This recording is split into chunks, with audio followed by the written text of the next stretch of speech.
At sa mga nakalipas na araw nga po, walang humpay ang pag-ulan at matindi ang pagbaha dulot ng habagat.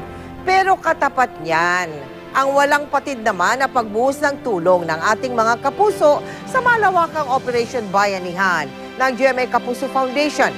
Kabilang ang bayan ng Ubando sa Bulacan sa ating natulungan na 5 araw na pong nakikipagbuno sa baha. Tunghayan niyo po.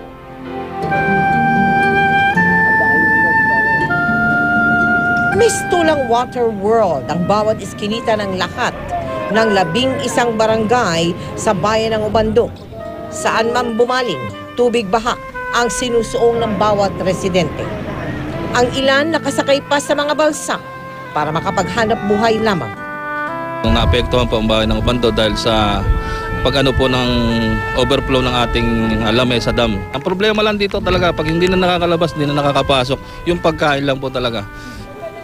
Pati na ang magkapatid na sina Danny at Angel, matyagang nangangalakal ng mga kahoy at plastik na nakita nila mula sa baha. May tawid lang ang araw na iyon para sa kanilang pamilya.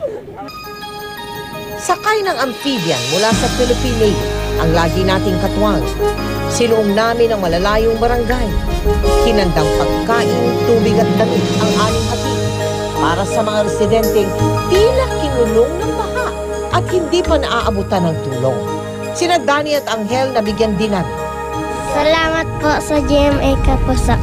Sa Binyan, Laguna, kitang-kita ang bakas ng pananalasa ng matinding pagbaha.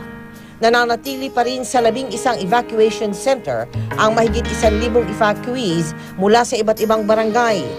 Pero ang bahay ni Florencia hindi na matitirahan matapos itong mapatumba dulot ng matinding pagbaha. Sobrang lakas po kasi ng agos, yung impact po ng agos, kaya po bumalik yung bahay. Wala na pong natirang mga gamit, saka po mga damit. Sa pagdating ng GMA Kapuso Foundation team, walang humpay ang pagbuhos ng ulan sa bayan ng Binyan. Pero patuloy po tayong nagbayanihan, makapaglingkod lang sa daang-daang pamilyang lumikas. At sa ating mga kapuso, hindi po namin maisasagawa ito kung wala ang inyong taus-pusong pagtulong. Nagpapasalamat kami nga may nakarating dito sa amin. Maraming salamat nagbigay ng tulong. Maraming salamat.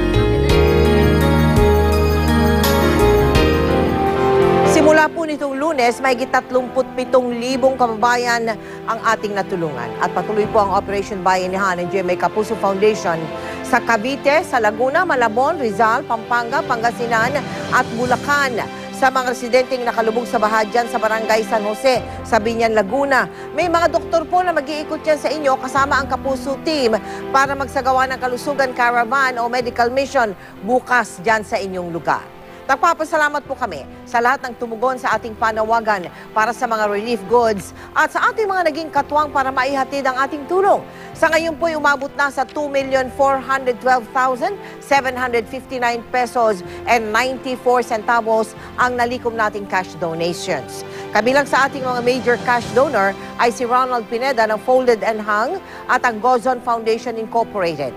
Nakalikom din po tayo ng donations in kind na nagkakahalaga ng 1,138,417 pesos and 35 centavos. Kabilang naman sa ating major in-kind donors ay sina Manuel Manahan and Family, Philippine Leading Infinite Logistics Incorporated, Krispy Kreme at CDO Food Sphere. Para po sa mga pamilyang nasalanta, kailangan naman nila mga pagkain tulad ng bigas, noodles, delata at bottled water at mga ready-to-eat food. Kailangan din ng damit, underwear, brand new, tsinelas, banig, kumot, kulambo, tuwalya, toothbrush, toothpaste, sabong panlaba, sabong panligo.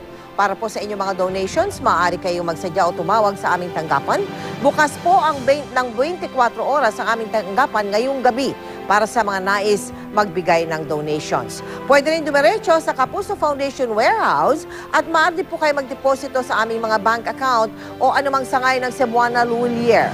Tax deductible po ang inyong mga donasyon. Muli, maraming salamat po sa lahat ng tumulong.